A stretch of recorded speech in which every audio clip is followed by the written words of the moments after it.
در ناحیه واسه تشکیلات غیر دولتی جمعیت نابینایان فعالیت دارد. قادر عثمانوف راهبر این جمعیت است.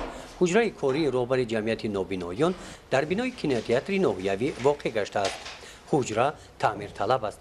برای تعمیر باشد جمعیت نابینایان امکانیت ندارد. برای نگاه داشتن حجت‌های نابینایان اشیا و دیگر واسطه‌های ضروری اینجا نمی‌رسند. مودا از یک office ремонт office در کارایی که ما ремонт کردیم یکم از مودا کامپیوتر در کارای پرینتر در کارای مثال این همه چیزا نمی‌رسم مودا نابینا میان بیچاره جای شتن ندارن میز کرسی ندارن مبل در کارای جدا مثال همون نابینا رای دور میان بیچاره نمی‌جا ما یک پیاله چای داشت کداشون ما میتونیم که اقلا هم یک پیاله چایشون کنیم که همینجا بشینن قطعا صحبت کنن بدارن. جمعیت نابینایان ناحیه واسه 150 نفر اعضا دارد. نابینایان در یگان جا کار نمی‌کنند.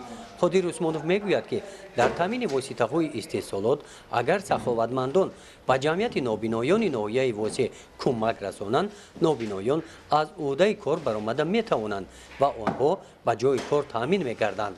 تجهیزات در کره از قبیل دخوفکا در کره که ما مثال همین نابینا را با جای کار تامین کرده توانیم ما نابینا خمیر خله میتونیم با مثال همون از سیدامایی که مثال کم ترک چشمشون روشن ترک و میتونن که در دخوفکا بانن همون چیزا با ما میتونیم که همین شرایط داشته باشیم اگر به شرطی تجهیزات داشته باشیم اگر ما میتونیم که یک 30-40 نفر نابینا را با جای کار تامین کنیم.